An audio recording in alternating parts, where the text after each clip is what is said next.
तो जल्दी से सभी बच्चे जुड़ जाइए, फिर करते हैं आज की क्लास को स्टार्ट। और आज हम किसके बारे में पढ़ने वाले हैं? आज हम पढ़ने वाले हैं कॉजेटिव वर्ब्स के बारे में, कि आखिर ये कॉजेटिव वर्ब्स होती क्या हैं। तो इनको आज हम डिटेल में देखेंगे। उससे पहले सभी बच्चे जुड़ जाइए ताकि हम अपने क्लास को स्टार्ट कर सकें। गुड इवनिंग सभी बच्चों को। चलिए करते हैं स्टार्ट। तो क्या है, आज हम पढ़ेंगे कॉजेटिव वर्ब। अच्छा, ये कॉजेटिव वर्ब होते क्या है ना, इनके कॉन्सेप्ट को आज हम समझने वाले हैं। इनको अपनी डेली लाइफ में हम इस्तेमाल कैसे करते हैं वो भी हम समझेंगे, और इनको हम बिल्कुल बेसिक से स्टार्ट करेंगे और इनका जो एडवांस्ड यूज होता है ना वहां तक इनको लेकर जाएंगे, ठीक है। और पॉजिटिव वर्ब का देखिए बहुत ज्यादा इस्तेमाल होता है जब हम डेली यूजेस के सेंटेंसेस बोलते हैं। अपनी डेली लाइफ में हम जितने भी सेंटेंसेस देखते हैं ना, उनमें से 40% आपके पॉजिटिव वर्ब के द्वारा सॉल्व हो जाएंगे। तो हम सीखेंगे कि पॉजिटिव वर्ब को हम कैसे इस्तेमाल करें, इसके स्ट्रक्चर्स को कैसे बनाएं, कौन कौन से वर्ड्स को हमें पढ़ने की जरूरत है, कौन कौन सी वर्ब्स को हमें याद करने की जरूरत है। इसके साथ साथ हम इसमें बहुत सारी प्रैक्टिस एक्सरसाइजेस भी करेंगे। चलिए स्टार्ट करते हैं। तो देखिए, सबसे पहले हम देखेंगे कि ये जो पॉजिटिव वर्ब्स हैं ये होती क्या है ना, किसको कहते हैं पॉजिटिव वर्ब। देखिए, आपने एक वर्ड सुना होगा, उसका क्या सुना होगा, कॉज, CAUSE, है ना। आपने ये सुना होगा कॉज। इसका मतलब क्या होता है? इसका मतलब होता है कि किसी चीज के होने का कारण जब होता है ना, तो आप कॉज का इस्तेमाल करते हैं, यानी कि इसका मतलब है के कारण, ठीक है। तो पॉजिटिव वर्ब का मतलब होता है कि कोई व्यक्ति या कोई वस्तु किसी काम को होने का या करने का कारण बन जाती है, ठीक है। तो वहां पर हम पॉजिटिव वर्ब का इस्तेमाल करेंगे। पॉजिटिव वर्ब में मतलब कारण के बारे में बात करते हैं हम। कुछ ऐसे सेंटेंसेस होते हैं, आपने देखा होगा, जैसे कि मैं तुमसे काम करवाऊंगा या काम करवा लूंगा, वह मुझे भिजवा रही है, ठीक है। यानी कि कोई सामान होगा जो वो लड़की आपको भिजवा रही है ना। जैसे आप बोले ना, वो मुझे फोन भिजवा रही है, वो मुझे गिफ्ट भिजवा रही है। तो कोई व्यक्ति किसी काम को भिजवा रहा है। रवि मुझसे अपना होमवर्क लिखवाता है, यानी कि वो जो रवि है वो खुद काम नहीं करता होमवर्क को लिखने का, वो भैया मुझसे लिखवाता है होमवर्क, कि मुझे दे देता है, ये लो आप लिखो होमवर्क को, है ना। तो ऐसा काम आपका क्या करता है, रवि करता है। बच्चे हमें बेवकूफ बना रहे हैं, बच्चे हमें बेवकूफ बना रहे हैं, ठीक है। हम खुद नहीं बन रहे बल्कि वो हमें बना रहे हैं बेवकूफ। उसके बाद वह मुझे बर्गर खिलाता है, कोई हमें कुछ खिलाता है ना। देखिए, हम खुद नहीं खा रहे, वो हमें खिला रहा है ना। हम खुद अपने पैसों से नहीं ले रहे। कई बार बोलते ना, उसने मुझे खिलाया, मतलब मैंने खुद ने नहीं खाया, उसने मुझे बर्गर खिलाया। मान लीजिए आपका था बर्गर खाने का परहेज, आपको कोई बीमारी है और डॉक्टर ने आपसे मना किया है कि भैया तली चीजें, फास्ट फूड, जंक फूड आपको नहीं खाने हैं, है ना, लेकिन फिर भी आपने बर्गर खा लिया। अब आप अपने घर आकर क्या बोलते हैं, मैंने नहीं खाया, उसने मुझे खिलाया, है ना, उसने मुझे खिला दिया जबरदस्ती। मतलब किसी व्यक्ति के कारण आपने उस बर्गर को खा लिया, वरना आप नहीं खाते। तो वो व्यक्ति उस बर्गर को खाने का कारण बन गया, इसलिए उनको ऐसे सेंटेंसेस को हम पॉजिटिव वर्ब के अंदर पढ़ते हैं, ठीक है। अब जैसे कि तुम उसे नहीं पिटवा सकते, ठीक है, यह है पिटवा सकते, इस तरह से बोल सकते हैं, ठीक है। लोग जबरदस्ती तुम्हें वहां भिजवा आएंगे, मतलब लोग जबरदस्ती तुम्हें वहां भिजवा देंगे, भिजवाएंगे, ठीक है। वह मुझे घर नहीं जाने देता, वह मुझे क्या नहीं करने देता, घर नहीं जाने देता, ठीक है। वो मुझे रोक देता है, वो मुझे घर नहीं जाने देता, वो मुझे पानी नहीं पीने देता, वो मुझे पेप्सी नहीं पीने देता, वो मुझे किसी काम को नहीं करने देता। तो कोई व्यक्ति किसी काम को किसी दूसरे व्यक्ति को नहीं करने देता, ये वाला सेंस आप पॉजिटिव वर्ब के द्वारा निकाल सकते हैं, ठीक है। उसे खुद फैसला लेने दो, ठीक है। तो इस तरह से मतलब किसी को कोई काम करने दो, वही तो सेंस है यहाँ पे। जैसे उसे जाने दो, उसे आने दो, उसे पढ़ने दो, उसे सोने दो, उसे खाने दो, उसे नाचने दो, उसे जो मन करना है करने दो, है ना। तो ये जितने भी आपने आज तक सेंटेंसेस पढ़े हैं, इन सब को हम किसके द्वारा बनाते हैं, इन सब को हम बनाते हैं पॉजिटिव वर्ब्स के द्वारा, ठीक है। तो यहां तक सभी बच्चों को क्लियर होना चाहिए मेरे हिसाब से कि पॉजिटिव वर्ब होते क्या है, ठीक है, ठीक है। तो एक बार मुझे कमेंट करके सभी बच्चे बताएं कि क्या जो मैंने अभी आपको समझाया है यहां तक किसी को कोई दिक्कत है। मेरे हिसाब से किसी को कोई दिक्कत यहां तक नहीं होनी चाहिए, ठीक है। अब चलिए आगे बढ़ते हैं। तो मैं आपको बताऊं कि ये जो पॉजिटिव वर्ब हैं, इनमें किस तरह की वर्ब्स का इस्तेमाल हम करते हैं ना। कुछ वर्ब्स होंगी जिनका इस्तेमाल करके हम इस तरह की सेंटेंसेस को बनाएंगे, इस तरह के सेंस को निकालेंगे। तो यहां पर ना मैंने ये 5 वर्ब लिखी हैं, मेक, हेल्प, लेट, गेट और हैव। बहुत ज्यादा आपने देखा होगा लेट का, गेट का और हैव का इस्तेमाल, तो आपने इतना देखा होगा इंग्लिश ग्रामर में जिसकी कोई लिमिट नहीं है ना। हर दूसरी बात में लोग गेट को बोल देते हैं, हैव को बोल देते हैं। और एक वुड भी है, मॉडल वर्ब में वुड भी एक ऐसा ही मॉडल वर्ब है जिसको जो इंग्लिश स्पीकर्स है वो कहीं भी पेल देते हैं ना, कहीं भी उसको मतलब लगा देते हैं अपनी सेंटेंस को बनाने के लिए। तो आपको समझ में आ गया ना। अच्छा, ये जो मेक है, मेक का मतलब आपने आज तक क्या सीखा है, मुझे बताओ। मेक का मतलब आपने क्या सीखा है? मेक का मतलब आपने सीखा होगा कुछ बनाना, है ना। जैसे he is making a diary, वह एक डायरी बना रही है, इस तरह से, है ना। मतलब कोई चीज बनाना। तो मेक का मतलब बनाना वो नॉर्मल चीजें है, उसको छोड़ दो, वो आपकी मेन वर्ब की तरह इस्तेमाल होता है, उसको छोड़ दो। अब हम एक मेक का नया सेंस सीखने वाले हैं जिसको हम पॉजिटिव वर्ब में पढ़ेंगे। अब हम मेक को पॉजिटिव वर्ब में पढ़ेंगे और इनके जितने भी इस्तेमाल हैं, जितने भी इनके यूजेज हैं, उन सबको एक एक करके हम कवर करने वाले हैं। एक बात और मैं आपको बताता हूं कि ये जो पॉजिटिव वर्ब है ना, इनको सिर्फ हम स्पोकन इंग्लिश के लिहाज से देखेंगे। किसके हिसाब से देखेंगे? स्पोकन इंग्लिश ग्रामर के हिसाब से देखेंगे, ठीक है। कंपटीशन एग्जाम के लेवल से हम इसको नहीं देखेंगे, ये बात आपको याद रखनी है। हमें जो जरूरी है इंग्लिश स्पीकिंग में, क्योंकि ये कोर्स ही इंग्लिश स्पीकिंग का है, तो जो चीजें हमें जरूरी है उनको ही हम यहां पर देखेंगे। सिर्फ बिना बात की फालतू की चीजों पर हम ज्यादा ध्यान नहीं देंगे, ठीक है। चलिए स्टार्ट करते हैं। तो सबसे पहले हमने देखा कि पॉजिटिव वर्ब क्या होती हैं, पॉजिटिव वर्ब के अंदर किस तरह के सेंटेंसेस आते हैं, किस तरह का सेंस हम निकाल सकते हैं, ठीक है। आगे देखिए, अब हम सबसे पहले स्टार्ट करने वाले हैं मेक से। किससे? मेक से। कि मेक का इस्तेमाल हम कैसे करेंगे। मैंने अभी आपको बताया था मेक का जो मीनिंग है वो आपने क्या पढ़ा है आज तक। मेक का मीनिंग आपने पढ़ा है बनाना, कोई चीज बनाना।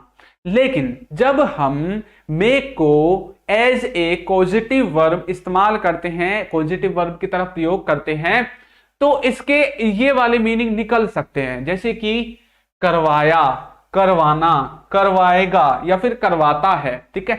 कोई व्यक्ति किसी दूसरे व्यक्ति को कोई काम देता है और या फिर उससे उस काम को करवाता है, वहां पर हम मेक का इस्तेमाल करेंगे। लेकिन यहां पर दो व्यक्तियों के बारे में बातचीत होगी। सिर्फ कितने लोगों के बारे में? दो व्यक्तियों के बारे में। अब जैसे कि मैं आपसे नोट्स बनवाता हूं, है ना, मैं उससे मतलब जो उसका लेसन है इंग्लिश ग्रामर का उसको याद करवाता हूं, है ना। मैं कुछ भी काम किसी से करवाता हूं या फिर आप कुछ भी काम किसी से करवाते हैं, लेकिन कोई थर्ड व्यक्ति नहीं होना चाहिए, आप और वो दूसरा सेकंड जो व्यक्ति है वही होना चाहिए बस, ठीक है। तब आपको मेक का इस्तेमाल करना है। तो देखिए, to force someone to do something, मतलब आप किसी से फोर्स कर रहे हैं उस काम को करवाने के लिए, या फिर आप फोर्स भी कर दो या फिर आप प्यार से, मतलब बहला फुसला के कैसे भी करके आप अपने काम को किसी से करवा लेते हैं। अब जैसे कि मैं आपसे बोलने लगूं, जब आप स्कूल में पढ़ते थे तो आपको स्कूल में असाइनमेंट मिलते होंगे, है ना, आपको स्कूल में प्रैक्टिकल मिलती होंगी कि भैया प्रैक्टिकल लिखनी है, और बहुत से लोगों को एक सुलेख भी मिलती होगी, राइटिंग पेज।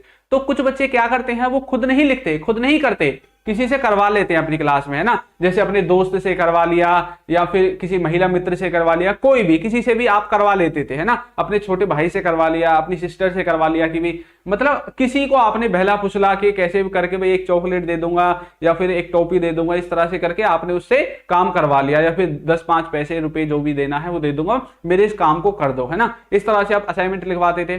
तो मतलब आपने या तो किसी को फोर्स किया है या फिर किसी से बहला फुसला कर या किसी से प्यार में आपने कोई काम आप किसी से करवा देते हैं, ना। To force someone to do something, किसी को फोर्स करना किसी काम को करने के लिए, ठीक है।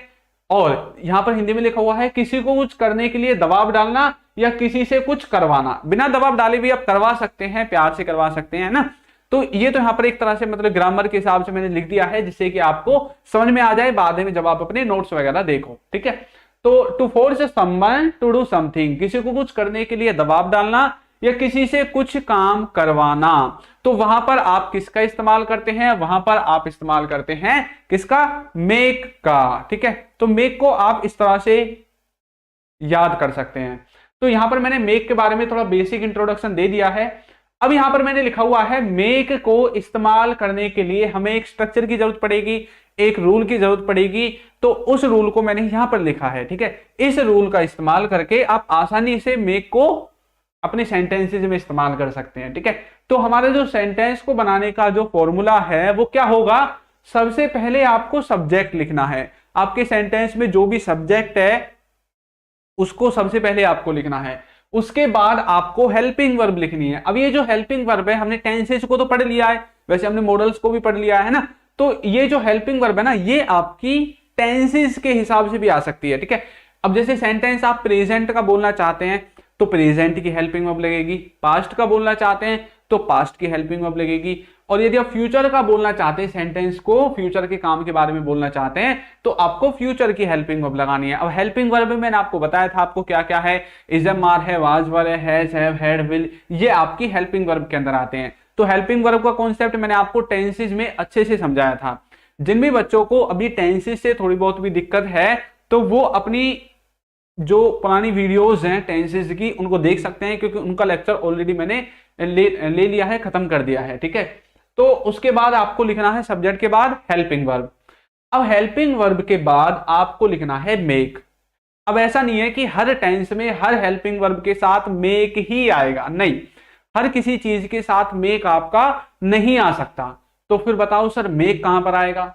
देखिए ये जो मेक है ना, ये आपका हेल्पिंग वर्ब डिसाइड करेगा कि भैया उसे मेक की कौन सी फॉर्म चाहिए। जैसे आपकी फॉर्म्स होती है ना, गो, वेंट, गॉन, गोइंग, गोज, उसी तरह से मेक की भी फॉर्म्स होती हैं, और ये टेंस पर और आपके हेल्पिंग वर्ब पर डिपेंड करेगा किस तरह की आपको क्या चाहिए, जो मेक है उसकी वर्ब की फॉर्म चाहिए। जैसे मेक, मेड, मेकिंग, मेक्स, कुछ भी आ सकता है, डिपेंड करता है आपकी हेल्पिंग वर्ब क्या है। मान लो हेल्पिंग वर्ब है इज एम आर या वाज वर, भैया उसको तो आईएनजी वाला चाहिए फिर, क्योंकि is am are was were के साथ टेंसेज में हमने पढ़ा था कि उसके साथ आईएनजी लगती है जो वर्ब होती है, तो यहां पर फिर हमें आईएनजी वाली जो मेक की मेकिंग जो हेल्पिंग मेन वर्ब है उसको हमें इस्तेमाल करना पड़ेगा। अब जैसे मान लो कल को यहां पर आ गया हैज हैव, फिर तो आपको मेकिंग भी नहीं लगाना। यदि हैज हैव आएगा तो आप जानते हैं हैज हैव के साथ वर्ब की थर्ड फॉर्म इस्तेमाल होती है, तो फिर हमें मेक की थर्ड फॉर्म यानी कि मेड का इस्तेमाल करना पड़ सकता है। ठीक है, कल को हमें सेकंड फॉर्म की जरूरत पड़ गई तो फिर हम मेड का इस्तेमाल करेंगे। कल को यहां पर प्रेजेंट के इंडेफिनिट में हमें सेंटेंस बनाना पड़ जाए तो फिर हम क्या करेंगे, फिर हम क्या करेंगे, मेक का कौन सी फॉर्म इस्तेमाल करेंगे, पांचवी, तो फिर हम मेक्स का इस्तेमाल कर देंगे। यदि हमारा सब्जेक्ट थर्ड पर्सन सिंगुलर के अंदर आता है, ही सी इट के अंदर यदि हमारा सब्जेक्ट आता है तो हमें मेक्स का इस्तेमाल करना पड़ेगा। अगर ही सी इट को छोड़ करके कुछ और आता है प्रेजेंट इंडेफिनिट में, आई वी यू दे, कोई भी सब्जेक्ट अगर ही सी इट को छोड़कर आता है तो फिर हमें मेक का इस्तेमाल करना पड़ेगा। तो ये जो मेक है ये डिसाइड आपकी हेल्पिंग वर्ब करेगी और आपका टेंस करेगा कि भैया टेंस कौन सा है, हेल्पिंग वर्ब कौन सी है, उसके हिसाब से आपको चेंज करते रहना है। ठीक है, टेंसेज को तो आपने सीख लिया है उस हिसाब से। उसके बाद आपको ऑब्जेक्टिव केस लिखना है, हिम, हर, अस, इस तरह से। फिर वर्ब की पहली फॉर्म और फिर आपको ऑब्जेक्ट लिखना है। अब ये वर्ब की पहली फॉर्म कौन सी है सर, ये मेक में भी फॉर्म से चल रही है, फर्स्ट फॉर्म, थर्ड फॉर्म। ये वर्ब की ये वो चीजें हैं जो आपको काम, जो आप काम सेंटेंस में बोलोगे ये वो वाली वर्ब होगी। और ये जो मेक है ये सिर्फ उस सेंस को निकालने के लिए हमने इस्तेमाल किया है, ताकि जो एक्चुअली में सेंस आप निकालना चाहते हैं सेंटेंस से वो सेंस आपका निकल जाए। ठीक है, ये बात आपको याद रखनी है जब भी आप मेक के द्वारा सेंटेंसेस बनाओगे। चलिए तो सबसे पहले सेंटेंस देखते हैं, मैंने उसे समझाया, मैंने उसे समझाया। ठीक है, अच्छा जैसे कुछ बंदे ऐसे होते हैं, फिर कुछ लोग ऐसे होते हैं जो समझते नहीं है आसानी से, है ना, कितना ही समझा लो समझते नहीं है, लेकिन फिर आप गए भागे भागे और आपने उसे समझा दिया। अब आप अपनी वाई वाई लूटने के लिए क्या बोल रहे हैं, भाई मैंने उसे समझाया, वो नहीं समझ रहा था किसी से भी, मैंने उसे समझाया, है ना, मतलब वो खुद नहीं समझ रहा था, मैंने उसे समझाया। तो उसको जो समझ में आया उसका कारण कौन हूं, मैं हूं। तो देखिए कैसे बोलेंगे, मैंने उसे समझाया। पहले ये देखिए ये जो सेंटेंस है ये कौन से टेंस का है, मैंने उसे समझाया, ये हमारा पास्ट के इंडेफिनिट टेंस का है ना, पास्ट के इंडेफिनिट टेंस का है। और पास्ट इंडेफिनिट टेंस का जो स्ट्रक्चर था वो हमने क्या पढ़ा था, पास्ट इंडेफिनिट टेंस का स्ट्रक्चर पढ़ा था कि उसमें सब्जेक्ट के बाद जो है वर्ब की कौन सी फॉर्म आती है, वर्ब की फॉर्म आती है सेकंड। ठीक है, पास्ट इंडेफिनिट, तो ये पास्ट इंडेफिनिट का सेंटेंस है। ठीक है, तो मैंने उसे समझाया, तो मैं बोल सकता हूं आई मेड हिम अंडरस्टैंड। अच्छा एक बात यहां पर देखिए, आई है आपका सब्जेक्ट, अब यहां पर हेल्पिंग वर्ब तो होगी नहीं, क्योंकि जो पास्ट इंडेफिनिट होता है उसमें हेल्पिंग वर्ब नहीं होती। उसमें सब्जेक्ट के बाद तुरंत वर्ब की सेकंड फॉर्म आती है, हेल्पिंग वर्ब नहीं होती। तो हमने मेक की कौन सी फॉर्म इस्तेमाल कर दी, सेकंड फॉर्म, आई मेड। उसके बाद हमने ऑब्जेक्टिव केस इस्तेमाल किया, किसका, जिसको आपने समझाया, ठीक है, उसका, वो कोई लड़का है लड़की है उस हिसाब से हिम हर आपको लिख देना है। आई मेड हिम, तो हमारा यहां तक हिम हर तक खत्म हो गया। उसके बाद हमें वर्ब लिख देनी है अंडरस्टैंड। अगर कोई लास्ट में कुछ और बच जाता है, अदर वर्ड्स ऑब्जेक्ट वगैरह, उसको आप लास्ट में लिख सकते हैं, ठीक है। तो आई मेड हिम अंडरस्टैंड, मैंने उसे समझाया। आप ऐसा नहीं बोल सकते I understand him, I understand him. आपको जिनको मतलब पॉजिटिव वर्ब के बारे में नहीं पता वो ऐसे ही बोलेंगे आई अंडरस्टैंड हिम। इसका मतलब है कि मैं उसे समझता हूं, मैं उसे समझता हूं, ये इसका मतलब ये बिल्कुल भी नहीं है कि मैंने उसे समझाया, ठीक है। तो ये जो सेंस होता है ना, ये पॉजिटिव वर्ब के लिए यहां तक पॉजिटिव वर्ब से निकलता है। तो देखा पॉजिटिव वर्ब कितनी इंपॉर्टेंट है। आगे देखिए, उसने हमें दिखवाया, उसने हमें दिखवाया, ठीक है। अब हम खुद नहीं देख रहे तो भैया उसने हमें दिखवाया, है ना। कोई मूवी वगैरह होगी, कुछ भी चीजें हो सकती है, देखने की तो बहुत सारी चीजें हैं दुनिया में। तो मतलब हम खुद देखना नहीं चाहते थे या हमने खुद नहीं देखा, उसने हमें दिखवाया। वो था भी या उस दिखवाने का कारण, मैं खुद नहीं देखना चाहता था, उसने मुझसे दिखवाया। जैसे आप बोलते हैं ना, जो छोटे बच्चे होते हैं जैसे मोबाइल में गेम खेलते रहते हैं, अब वो क्या बोलते हैं, मैंने नहीं खेला था इसलिए मुझे खिलवाया, है ना, इस तरह से। तो ही मेड मी वॉच, ही आपका सब्जेक्ट है, ये फिर से आपका किस में आ गया, पास्ट के इंडेफिनिट में आ गया। ही मेड मी वॉच, इस तरह से, ठीक है। तो कोई मूवी वगैरह कुछ भी हो सकती है देखने के लिए। मैं उसे समझाऊंगा। अच्छा, आपने किसी से बोला कि यार वो ना किसी की समझता नहीं है, वो बात ही नहीं मानता यार मेरी, ना आप किसी की मानता है, बताओ क्या करें उसके साथ। आप बोलते हैं आप चिंता मत करो, मैं उसे समझाऊंगा, मैं उसे समझा दूंगा। इस तरह से आपने देखा होगा कई बार आपके घर में भी, आस पड़ोस में इस तरह के सेंटेंसेस बोलते हैं ना, मैं उसे समझा दूंगा आप चिंता मत करो, है ना, या मैं उसे समझाऊंगा टेंशन मत लो।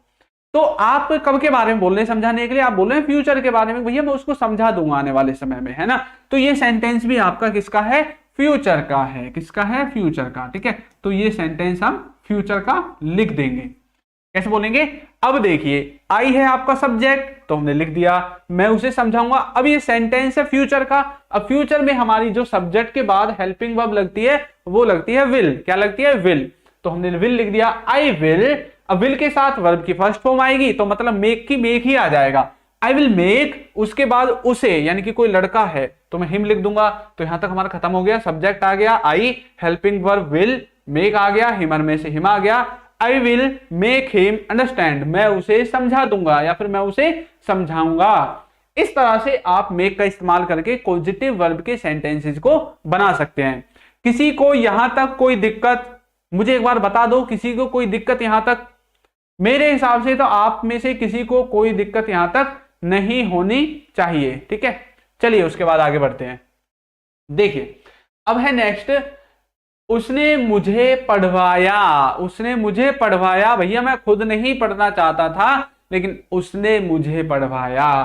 तो कैसे बोलेंगे, ही मेड मी स्टडी। अच्छा, इसको आप समझ गए होंगे कौन सा सेंटेंस है, पास्ट के इंडेफिनिट का है, ये भी किसका है, पास्ट का, ठीक है, पास्ट के इंडेफिनिट का है। तो इधर लिख देते हैं पास्ट इंडेफिनिट, ठीक है। नेक्स्ट देखिए, उसने मुझसे झूठ बुलवाया, मतलब मैं झूठ नहीं बोलना चाहता था और ना भैया मैं झूठ बोलता हूं। उसने मुझसे बुलवाया झूठ, तुम झूठ बोलो, उसने बुलवाया मुझसे, मैं तो बोलता ही नहीं झूठ, मैं तो बहुत शरीफ इंसान हूं, पर भैया उसने मुझसे झूठ बुलवा दिया, है ना। आपने सुना होगा ऐसे, कैसे बोल सकते हैं, उसने मुझसे झूठ बुलवाया। कहां गया, ये रहा, he made me tell a lie, he made me tell a lie, उसने मुझसे झूठ बुलवाया। बाकी आप सेंटेंस के स्ट्रक्चर्स को तो समझ ही रहे होंगे, मैंने आपको समझा दिया है। सब में सबसे पहले सब्जेक्ट है, उसके बाद हेल्पिंग वर्ब है, अगर हेल्पिंग वर्ब नहीं है तो डायरेक्ट वर्ब की सेकंड फॉर्म होगी क्योंकि पास्ट इंडेफिनिट टेंस में आपको मिलेगा, ठीक है। उसके बाद हिम हर में से कोई ऑब्जेक्टिव केस आएगा, फिर आपको वर्ब की पहली फॉर्म लिख देनी है। ये है सबका स्ट्रक्चर, ठीक है। वह मेरे से किताब पढ़वा रहा है, ये थोड़ा अलग सेंटेंस है। कोई व्यक्ति किसी से किसी काम को करवा रहा है, आपने बोला वो मेरे से किताब पढ़वा रहा है, मतलब भैया मैं खुद पढ़ना नहीं चाहता पर वो मुझे फोर्स कर रहा है कि भैया ये ले किताब को पढ़, है ना। मुझे एक स्टोरी पढ़ के सुना, मुझे ये वाली कविता सुना, मुझे ये वाली पोयम सुना, मुझे ये वाला मतलब ऐसे सुना, तो मतलब वो मुझे पढ़वा रहा है, मैं खुद पढ़ना नहीं चाहता। तो कैसे बोलेंगे, अब ये सेंटेंस है पढ़वा रहा है, कोई व्यक्ति किसी से किसी काम को करवा रहा है, हो रहा है कोई काम अभी, मतलब प्रेजेंट के कॉन्टिन्यूअस का सेंटेंस है। किसका सेंटेंस है? प्रेजेंट के कॉन्टिन्यूअस का सेंटेंस है, ठीक है, प्रेजेंट कॉन्टिन्यूअस। तो प्रेजेंट कॉन्टिन्यूअस में हमने सीखा था टेंसेस में कि भैया हेल्पिंग वर्ब लगेगी इजएमआर और वर्ब जो है उसमें आईएनजी लगेगी। तो कैसे बोलेंगे? He is making me read the book, he is making me read the book, वो मुझसे किताब पढ़वा रहा है। इस तरह से आप समझ सकते हैं। राजेश मुझसे लिखवाता है, Rajesh makes me right, Rajesh makes me right, Rajesh मुझसे लिखवाता है। तो मेरे हिसाब से मेक को लेकर किसी को कोई दिक्कत नहीं होनी चाहिए। यहां पर जो ये बातचीत होती है ये ज्यादातर दो लोगों के बीच में होती है। आप दो लोगों के बीच में कोई काम हुआ और आप उसको बता रहे हैं ना, देखिए मैंने उसे समझाया, उसने हमें दिखवाया, मैं उसे समझाऊंगा, उसने मुझे पढ़वाया, उसने मुझसे झूठ बुलवाया, वह मेरे से किताब पढ़वा रहा है, राजेश मुझसे लिखवाता है। तो कोई व्यक्ति किसी से किसी काम को करवाता है, किसी ने कुछ काम करवाया या कोई काम करवा रहा है या आने वाले समय में कोई काम करवाएगा, इन सभी केसेस में आपको क्या इस्तेमाल करना है? इन सभी केसेस में आपको अपने सेंटेंस को मेक के द्वारा बनाना है, ठीक है। और मेक का जो भी स्ट्रक्चर है वो मैंने आपके सामने यहां पर लिख दिया है। तो मेक आपके समझ में आ गया, ये मैं मानता हूं। एक बार मुझे कमेंट करके बताओ किसी बच्चे को कोई दिक्कत तो नहीं है मेक से? जल्दी से कमेंट करके मुझे बताओ कि सर नहीं है, हमें कोई दिक्कत नहीं है मेक से।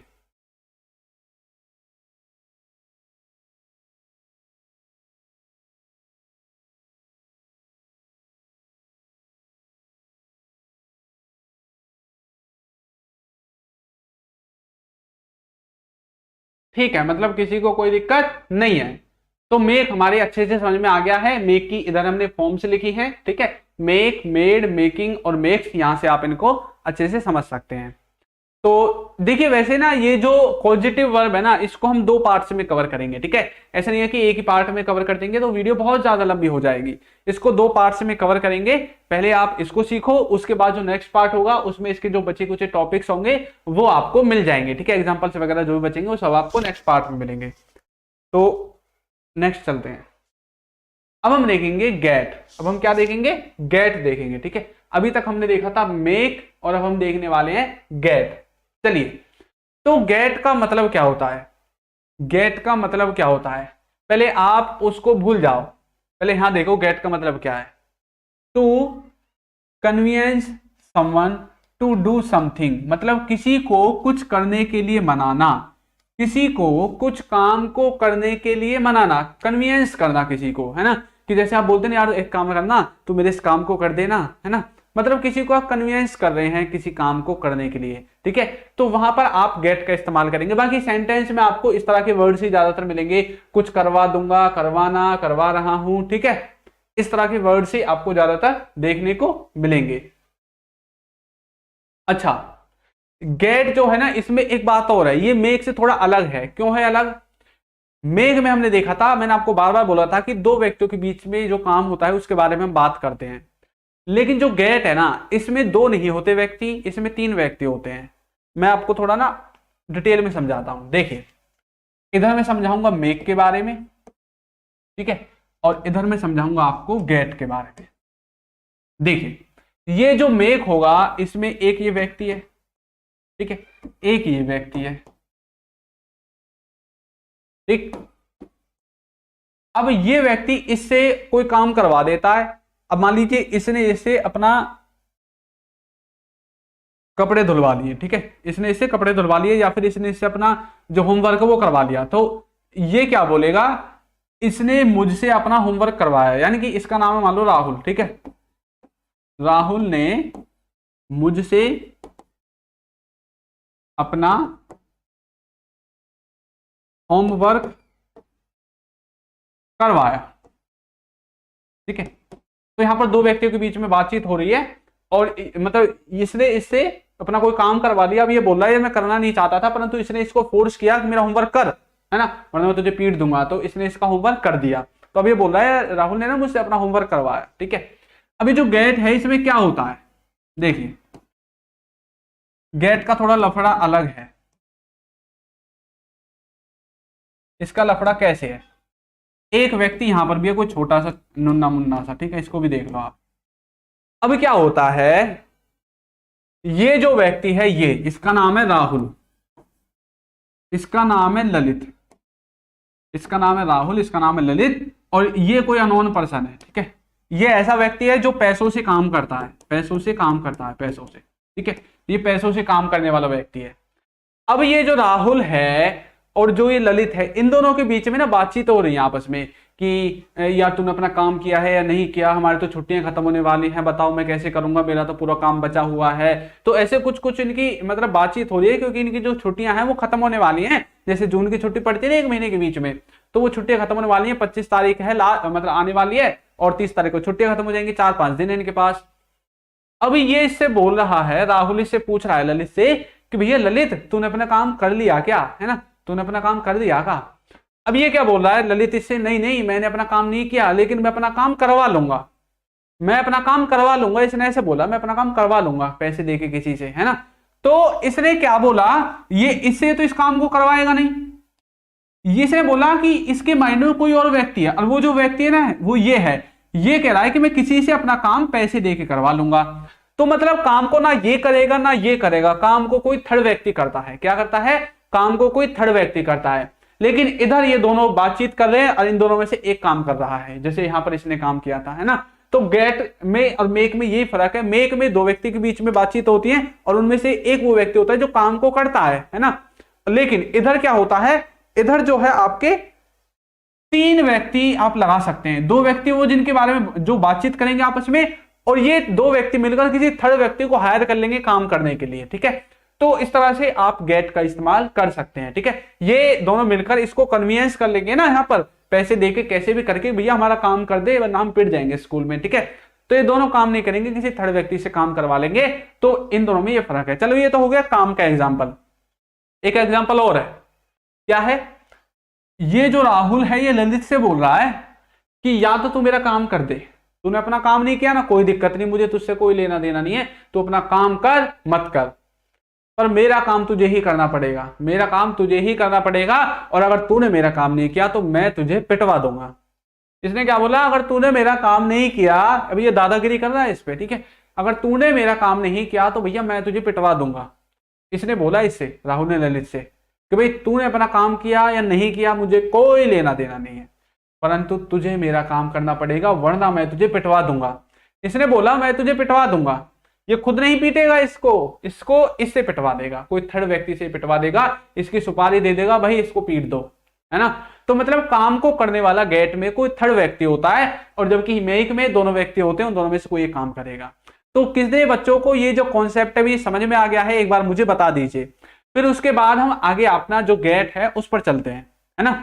किसी को कोई दिक्कत यहां तक एक बार मुझे बताओ जल्दी से कमेंट करके कि सर हमें कोई दिक्कत नहीं है ना। किसी को कोई दिक्कत नहीं होनी चाहिए मेरे हिसाब से भी। अगर किसी को कोई दिक्कत है तो वीडियो जब खत्म हो जाए ना उसके बाद दोबारा देख लेना रिकॉर्डेड फॉर्मेट में, ठीक है। कुछ ऐसे बच्चे होते हैं जिनको एक बार में समझ में नहीं आता है, या फिर उनका धीरे धीरे समझ में आता है, ठीक है। तो धीरे धीरे जो इनके समझ में आता है वो वीडियो के बाद दोबारा से देख लेना, तो फिर से आपको समझ में आ जाएगा। वीडियो कहीं भागी थोड़ी जा रही है, अभी तो लाइव है, लाइव के बाद रिकॉर्डेड फॉर्मेट में आपको मिलेगी, ठीक है। तो आपको समझ में आ गया होगा कैसे हमें किसको कहां पर इस्तेमाल करना है, मेक को और गेट को। चलिए अब हम गेट को देखते हैं। अच्छा, अभी जो गेट है ना इसमें आपको सेंटेंस को बनाने का स्ट्रक्चर ये रहेगा, सब्जेक्ट, हेल्पिंग वर्ब, गेट, और इसमें लगेगी वर्ब की लास्ट में थर्ड फॉर्म। कौन सी फॉर्म लगेगी, वर्ब की लास्ट में थर्ड फॉर्म लगेगी, ठीक है। अभी जो गेट है जैसे हमने पीछे मेक देखा था ना, उसकी टेंसेस और हेल्पिंग वर्ब के हिसाब से फॉर्म से चेंज हो रही थी, उसी तरह से गेट की भी फॉर्म से चेंज होंगी, हेल्पिंग वर्ब और आपका जो टेंस है उसके हिसाब से, कभी गेट, कभी गॉट, कभी गेट्स, कभी गेटिंग, इस तरह से ये थोड़ा ऊपर नीचे होता रहेगा, चेंज होता रहेगा, ठीक है। ये बात आपको याद रखनी है। तो इसका मतलब होता है to convenience someone to do something, किसी को कुछ करने के लिए कन्वीनियंस करना, मना लेना, ठीक है। चलिए जैसे पढ़ते हैं, मैंने पत्र लिखवाया, ठीक है। अब जैसे हम दोनों आपस में बातचीत करें, भैया मैंने ना पत्र लिखवा लिया, या फिर मैंने ना पत्र लिखवाया, मतलब ना मैंने लिखा ना आपने लिखा, इसका मतलब ये है, ठीक है। तो कैसे बोलेंगे, I got the letter written, I got the letter written. I आपका सब्जेक्ट है और ये सेंटेंस जो है ये पास्ट के इंडेफिनिट का है, किसका है, पास्ट के इंडेफिनिट का है, ठीक है। जिन बच्चों से आज भी इंडेफिनेट को नहीं पहचाना जाता है वो टेंसेस को देख लें एक बार, ठीक है। तो I got the letter written, I आपका सब्जेक्ट है। अब पास्ट इंडेफिनेट में वर्ब की सेकंड फॉर्म इस्तेमाल होती है, तो इसमें भी हम वर्ब की सेकंड फॉर्म ही इस्तेमाल करेंगे। तो हमने कर दी गेट की गॉट, यही तो पढ़ा था हमने यहाँ पे, फर्स्ट फॉर्म सेकंड फॉर्म है ना, इस तरह से तो पढ़ा था। तो I got the letter written, I got subject, helping verb है नहीं, गॉट आ गया और लास्ट में वर्ब की थर्ड फॉर्म आ गई रिटन, ठीक है। तुम इसे करवा दो, तुम इसे करवा दो, तुम इसे करवा दो। मैं आपसे बोल रहा हूं तुम ना इस काम करो, इस काम को करवा दो। अब देखिए काम को ना मैं कर रहा हूं ना आप, मैंने आपसे बोला करवा दो, मतलब किसी थर्ड व्यक्ति को दे दो ये काम करने के लिए। मैं कुछ ऐसा बोलना चाहता हूं तो मैं बोल सकता हूं you get it done, you get it done, तुम इसे करवा दो। वो सामान भिजवा रहा है, वो क्या कर रहा है, सामान भिजवा रहा है, मतलब वो सामान लेकर खुद नहीं आ रहा। अब जैसे मैंने आपके पास फोन किया कि भैया मुझे ना एक काम करो, एक एलईडी टीवी चाहिए 32 इंची, ठीक है, चलो 32 छोटा है, 56 इंची चाहिए, 56 इंची आता नहीं है सर, 64 इंची 72 इंची कोई तो होगा, तो मुझे एक एलईडी टीवी भिजवा दो। अब ठीक है, उसने बोल दिया ठीक है सर पेमेंट कर दीजिए भिजवा देंगे, है ना। मैंने कंपनी में कॉल किया था शोरूम वगैरह में कहीं पे कि ऐसी ऐसी बात है भी, हमें एक सैमसंग का टीवी चाहिए जो भी आपके पास हो, 32 64 56 जो भी इंची हो भिजवा दो। अब 1 घंटा हो गया, उन्होंने बोला था मैं 10 मिनट भिजवाता हूँ, 1 घंटा होगा नहीं आया।